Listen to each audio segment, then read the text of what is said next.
Auzubillahiminash-shaytanir-rajeem. Bismillahir-rahmanir-rahim. Dear students, Assalamu alaikum. Welcome to Online Academy with AD.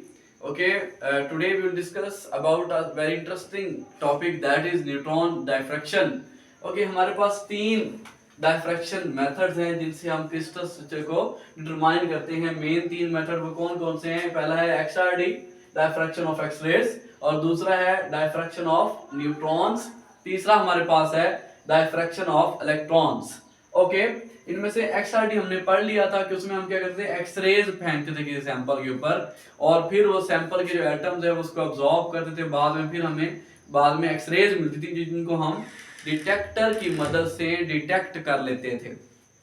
Okay, आज हम क्या करेंगे, हम आज पढ़ेंगे न्यूट्रॉन डायफ्रैक्शन। हम एक्सरेज की जगह आज हम न्यूट्रॉन यूज करेंगे।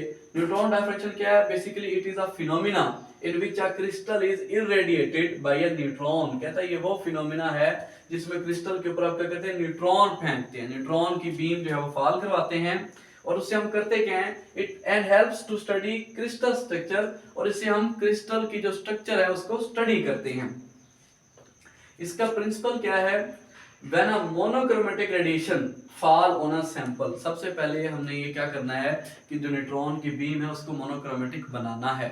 यानी जो न्यूट्रॉन बीम हम फॉल करवाएंगे सैंपल के ऊपर उसकी वेवलेंथ एक होनी चाहिए। तो जब उस मोनोक्रोमेटिक रेडिएशन को हम फॉल कराएंगे सैंपल के ऊपर, diffraction from a Bragg plane, तो वो जो एटॉमिक प्लेन है वहां से स्कैटर होंगे न्यूट्रॉन्स और हमें एक डायफ्रैक्शन पैटर्न मिलेगा, result in the form of a cone. और वो डायफ्रैक्शन पैटर्न जो है वो कोन की शक्ल में होगा। जैसे कि मैंने यहाँ डायग्राम में भी दिखाया है कि मैंने यहाँ न्यूट्रॉन की बीम फॉल करवाई सैंपल के ऊपर और मुझे डायफ्रैक्शन पैटर्न जो है वो कोन की शक्ल में ऑब्टेन हुआ। And intensity profile is recorded in the detector, और मुझे डिटेक्टर में क्या होगा, इंटेंसिटी जो है वो मैं डिटेक्टर से रिकॉर्ड कर लूंगा और उसकी हेल्प से मैं क्रिस्टल स्ट्रक्चर डिटरमाइन कर लूंगा। ये इसका प्रिंसिपल है बेसिकली। ओके, अब मैं इसके अगर वर्किंग डायग्राम की तरफ चलूं तो सबसे पहले हमने क्या करना है, हमने न्यूट्रॉन्स की बीम को प्रोड्यूस करवाना है। सबसे पहले हमारे पास क्या होगा, न्यूट्रॉन सोर्स होगा। इस मेथड का सबसे बड़ा ड्रॉबैक यही है कि न्यूट्रॉन्स को प्रोड्यूस करवाना थोड़ा मुश्किल है। न्यूट्रॉन्स जो है वो सिर्फ न्यूक्लियर रिएक्टर में ही पैदा होते हैं, वो हमने पढ़ा हुआ है न्यूक्लियर फिशन रिएक्शन के जरिए, जो कि बड़ा कॉस्टली बनता है। एक्सरेज को प्रोड्यूस करवाना इसकी निस्बत जो है वो जरा आसान है और वो चीप मेथड है। बहरहाल यहाँ से सबसे पहले हमारे पास क्या होगा, न्यूट्रॉन सोर्स, वहां से हम न्यूट्रॉन्स प्रोड्यूस करवाएंगे। जब हमारे पास न्यूट्रॉन आ जाएंगे तो फिर हम उनको गुजारेंगे मोनोक्रोमेटर में से। मोनोक्रोमेटर क्या काम करता है कि वो उस बीम में से सूटेबल वेवलेंथ की बीम को अलग कर लेगा।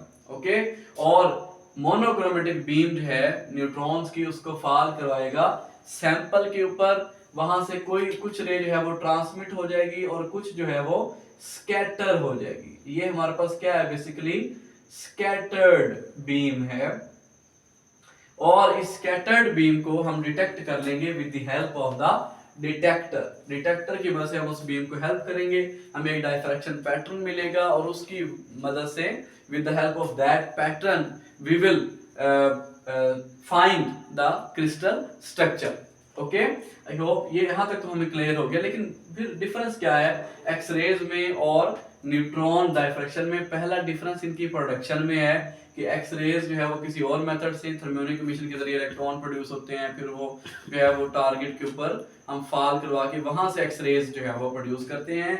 और न्यूट्रॉन की प्रोडक्शन में डिफरेंस है कि इसको हम एक न्यूक्लियर रिएक्टर की मदद से जो है वो प्रोड्यूस करते हैं, जिसमें हम फिशन रिएक्शन करवाते हैं। लाइक यूरेनियम है, यूरेनियम के ऊपर अगर आप एक न्यूट्रॉन फेंक दें तो वहां से क्या होगा, वो एक फिशन चेन रिएक्शन चलेगा और आपको 3 न्यूट्रॉन, फिर उसको जब हम बम्बारमेंट करेंगे तो जो है वो आपको 9 से 27 न्यूट्रॉन्स की बीम आपको मिल जाएगी। बहरहाल, और दूसरा इसमें क्या डिफरेंस है, एक तो इनकी प्रोडक्शन में डिफरेंस है, दूसरा हमारे पास ये डिफरेंस है कि यहां से डायफ्रैक्ट होने का, अब स्कैटर होने में भी इसके स्कैटरिंग फिनोमेना में और उसके स्कैटरिंग फिनोमेना में डिफरेंस है। वो कैसे? फॉर एग्जांपल कि अगर हमारे पास ये एटम है, एटॉमिक प्लेन्स जो हमारे पास होती है क्रिस्टल के अंदर, उसमें मिसाल के तौर पे हमारे पास एटम खड़ा है, ये इसके इलेक्ट्रॉन्स हैं। तो जब हम एक्सरेज फॉल करवाते थे तो वो एक्सरेज क्या होती थी, यहाँ पे ये जो एक्सरेज थी, एक्सरेज उस इलेक्ट्रॉन के ऊपर पड़ती थी। चूंकि ये इलेक्ट्रोमैग्नेटिक वेव्स हैं और इलेक्ट्रॉन एक चार्ज पार्टिकल है, तो वो इलेक्ट्रोमैग्नेटिक वेव्स को कैप्चर कर लेता था, एब्जॉर्ब करता था और एक्साइट हो जाता था। जब वो डी एक्साइट होता था तो वो दोबारा से एक्सरेज को जो है वो इमिट करता था, और वो एक्सरेज हम डिटेक्टर के जरिए डिटेक्ट कर लेते थे और क्रिस्टल स्ट्रक्चर फाइंड कर लेते थे। लेकिन अब ये देखिए, ये सरफेस तक है, ये ज्यादा डीप नहीं जा सकती एक्सरेज। लेकिन यहाँ पे क्या होता है, ये जो हम न्यूट्रॉन डायफ्रैक्शन पढ़ रहे हैं, इसमें क्या होगा, मिसाल के तौर पे ये हमारे पास एक एटम है, ओके, और ये उसके इलेक्ट्रॉन्स हैं। अब जब हम इसके ऊपर न्यूट्रॉन की बीम फॉल करवाएंगे तो क्या होगा, अब हमें पता है इसके न्यूक्लियस के अंदर जो है वो न्यूट्रॉन भी होते हैं, प्रोटॉन भी होते हैं और न्यूट्रॉन भी होते हैं जी यहाँ पे, ठीक है। तो होगा क्या, जब हम न्यूट्रॉन की बीम को फॉल करवाएंगे तो ये सरफेस तक नहीं रहेगी बल्कि ये न्यूक्लियस तक पहुंचेगी, ठीक है। अब न्यूक्लियस के अंदर जो न्यूट्रॉन्स हैं, ठीक है, वो इस बीम को अब्सॉर्ब करेंगे, उसके बाद वो इसको स्कैटर करेंगे, ओके। तो यहाँ पे क्या हो रहा है, ये जो न्यूट्रॉन की बीम है ये न्यूक्लियाई से स्कैटर होती है। एक्सरेज जो है वो इलेक्ट्रॉन से स्कैटर हो जाते हैं, सरफेस से, एटम के सरफेस से ही जो है वो स्कैटर हो जाते हैं। लेकिन जो न्यूट्रॉन बीम है ये उसके न्यूक्लियाई से स्कैटर होती है। तो ये मेन डिफरेंस है इनमें। कल हम पढ़ेंगे इनकी टाइप्स भी न्यूट्रॉन डायफ्रैक्शन की, उसमें भी मैं इसको एक्सप्लेन करूंगा। बहरहाल तो यहाँ से ये न्यूट्रॉन जो है वो स्कैटर होगा और यहाँ पे जो हमारा डिटेक्टर होगा वो इसको डिटेक्ट कर लेगा और उसके बाद हम क्रिस्टल स्ट्रक्चर को इसकी मदद से फाइंड कर लेंगे, ओके। आई होप आपको इसकी समझ आ गई होगी। अब उसके बाद है relation between energy and wavelength of neutrons. अब सबसे पहले पता है डी ब्रोगली की equation lambda is equal to h over mv। अब काइनेटिक एनर्जी का फॉर्मूला में पता है जी क्या है, 1/2 mv स्क्वायर। 2 डिवाइड हो रहा है जी, इधर आके मल्टीप्लाई हो गया तो बाकी हमारे पास रह गया mv स्क्वायर। मैंने क्या किया है, मैंने m से मल्टीप्लाई भी कर दिया और m से डिवाइड भी कर दिया ताकि मैं mv की वैल्यू किस तरीके से बना सकूं, और फिर बाद में मैंने mv की वैल्यू को इसी इक्वेशन नंबर 1 में पुट भी करना है। तो अब ये क्या बन जाएगा, ये 2, ये m डिवाइड हो रहा है इधर आके मल्टीप्लाई, तो ये आ गया हमारे पास 2em, और m जब m से मल्टीप्लाई होगा तो ये हो जाएगा m स्क्वायर v स्क्वायर। अब हम क्या करेंगे, दोनों तरफ स्क्वायर रूट ले लेंगे, इधर भी स्क्वायर रूट ले ली और इधर भी स्क्वायर रूट ले ली, ओके। तो अब क्या होगा, स्क्वायर स्क्वायर रूट से कैंसिल हो जाएगा, यहाँ हमारे पास आ जाएगा mv is equal to √2em। अब इसको हम पुट करेंगे इक्वेशन नंबर 1 में, तो हमारे पास क्या आएगा, lambda is equal to h आ गया और mv की जगह मैंने इसकी वैल्यू पुट कर दी √2em।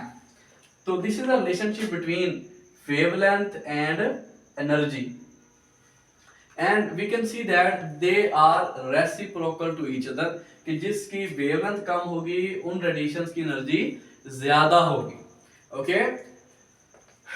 नेक्स्ट इसके बाद हम चलते हैं इसके एडवांटेजेस के ऊपर कि हमें क्या फायदा है अगर हम न्यूट्रॉन डायफ्रैक्शन को यूज करते हैं एक्सरेज या इलेक्ट्रॉन डायफ्रैक्शन की बजाय।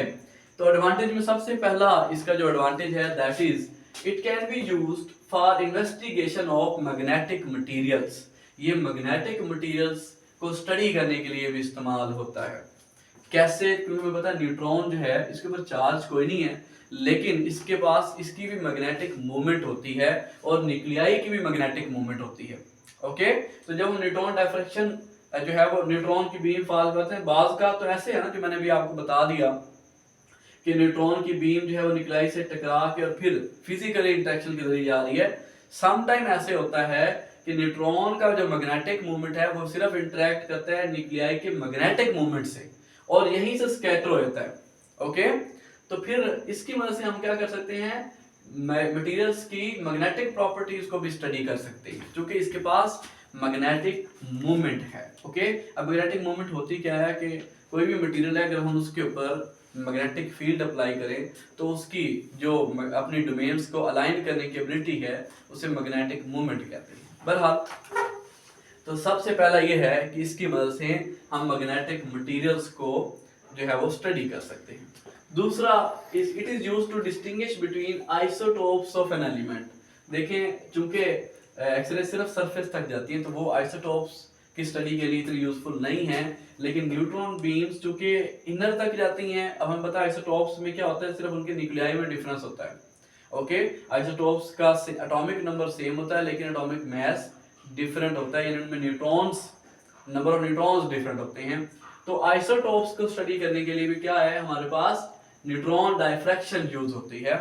लाइट एलिमेंट्स जैसा कि हाइड्रोजन वगैरह, उनको हम एक्सरे की मदद से सही तरीके से स्टडी नहीं कर सकते, उनको लाइटर एलिमेंट्स को हम स्टडी कर सकते हैं न्यूट्रॉन डायफ्रैक्शन की मदद से।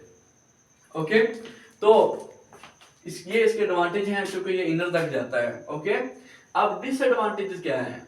न्यूट्रॉन कैन ओनली बी, पहला तो वही है जो मैंने आपको बता दिया, neutron can only be produced in nuclear reactors which are costly. कि न्यूट्रॉन का जो प्रोडक्शन है न्यूट्रॉन्स की वो कॉस्टली है, क्योंकि न्यूट्रॉन्स जो है वो सिर्फ न्यूक्लियर रिएक्टर में पैदा होते हैं।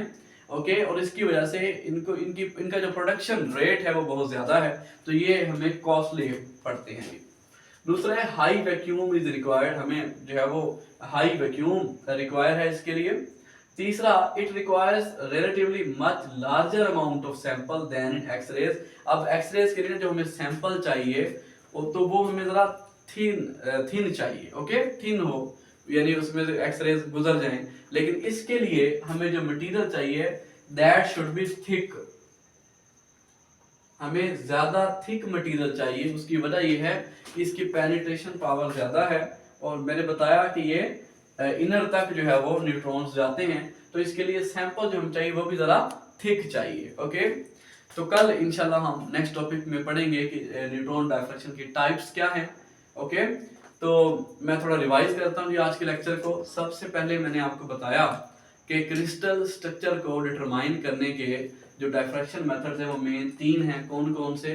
डायफ्रैक्शन ऑफ एक्सरेज जो हम पढ़ चुके हैं, डायफ्रैक्शन ऑफ न्यूट्रॉन्स जो आज हमने पढ़ा, और तीसरा है डायफ्रैक्शन ऑफ इलेक्ट्रॉन्स जो हम अगले लेक्चर्स में पढ़ेंगे।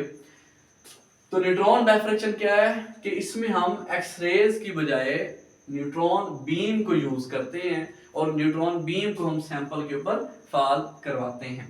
मैंने इसका प्रिंसिपल भी बताया कि जब हम मोनोक्रोमेटिक रेडिएशन को, मोनोक्रोमेटिक को जरा गौर करना है कि मोनोक्रोमेटिक क्या है, कि हमने न्यूट्रॉन की ऐसी बीम फॉल करवानी जिसकी वेवलेंथ एक जैसी हो, सेम वेवलेंथ की बीम को हमने फॉल करवाना है। इसीलिए मैंने कहा था कि जो न्यूट्रॉन्स, जब न्यूट्रॉन सोर्स से न्यूट्रॉन बीम प्रोड्यूस होती है तो हम उसको मोनोक्रोमेटर में से गुजारते हैं, और उसको मोनोक्रोमेटिक बीम फिर आगे सैंपल के ऊपर फॉल करवाते हैं।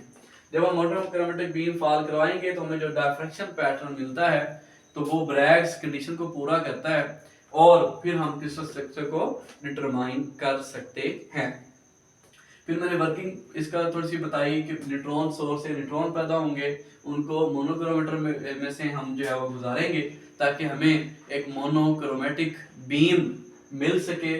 सैंपल के ऊपर फॉल करवाएंगे और वहां से कुछ जो है वो ट्रांसमिट हो जाएगी बीम, और कुछ जो है वो स्कैटर हो जाएगी। अच्छा, यहाँ पे ये भी गौर करने की जरूरत है कि रिफ्लेक्शन में और स्कैटरिंग में फर्क होता है। हम कह देते हैं कि जी वो रिफ्लेक्ट हो गया, लेकिन यहाँ पे ये जो डायफ्रैक्शन फिनोमेना, चाहे वो एक्सरे वाला था या फिर ये जो आज हम न्यूट्रॉन डायफ्रैक्शन पढ़े, यहाँ स्कैटरिंग होती है। स्कैटरिंग का मतलब क्या है कि ऐसा नहीं होता कि इलेक्ट्रॉन या एक्सरेज जहाँ से आके टकरा के और जा रही हैं। अगर ऐसा होता तो मैं इसको रिफ्लेक्शन कहता। असल में क्या होता है कि एक्सरेज यहाँ पे आती है, जैसे मैंने बताया, ये इलेक्ट्रॉन इनको अब्सॉर्ब करता है, और जब वो डी एक्साइट होता है तो वो एक्सरेज को यहाँ से इमिट करता है। तो इस फिनोमेना को बोलते हैं हम स्कैटरिंग। स्कैटरिंग वो फिनोमेना है जिसमें जो है वो कोई चीज पहले अब्सॉर्ब होती है और बाद में इमिट होती है। तो इसलिए मैं यहाँ पे लफ्ज इस्तेमाल कर रहा हूँ स्कैटरिंग का, कि बीम आई, इस सैंपल के जो एटम्स होंगे वहां वो उसको अब्सॉर्ब करेंगे, यानी न्यूक्लियाई जो है, और फिर जो है वो इमिट करेंगे। तो मैं यहाँ लफ्ज इस्तेमाल करूँ कि स्कैटरिंग होगी, और स्कैटर्ड बीम को हम जो है वो डिटेक्टर की मदद से डिटेक्ट कर लेते हैं। फिर हमने देखा कि एनर्जी और वेवलेंथ में क्या रिलेशनशिप है, तो हमें पता चला कि energy and wavelength are reciprocals of each other. उसके बाद हमने इसके एडवांटेजेस देखे एंड डिसएडवांटेज देखे, और उसमें भी हमने ये देखा कि लाइटर एलिमेंट को सिर्फ न्यूट्रॉन डायफ्रैक्शन की मदद से ही हम सही तरीके से स्टडी कर सकते हैं। इसी तरह आइसोटोप्स को न्यूट्रॉन डायफ्रैक्शन की मदद से जो है वो आइडेंटिफाई कर सकते हैं, और इसके अलावा मैग्नेटिक मटेरियल्स को भी हम इसकी मदद से स्टडी कर सकते हैं। लेकिन मेन डिसएडवांटेज इसका हमने ये देखा कि चूंकि न्यूट्रॉन को सिर्फ न्यूट्रॉन रिएक्टर के जरिए ही प्रोड्यूस किया जा सकता है, लिहाजा ये मेथड जो है वो कॉस्टली है। इंशाल्लाह नेक्स्ट लेक्चर में हम न्यूट्रॉन डायफ्रैक्शन के टाइप्स पढ़ेंगे। आई होप आपको ये लेक्चर समझ आया होगा। If you like this lecture then please share, like and subscribe. अल्लाह हाफिज़।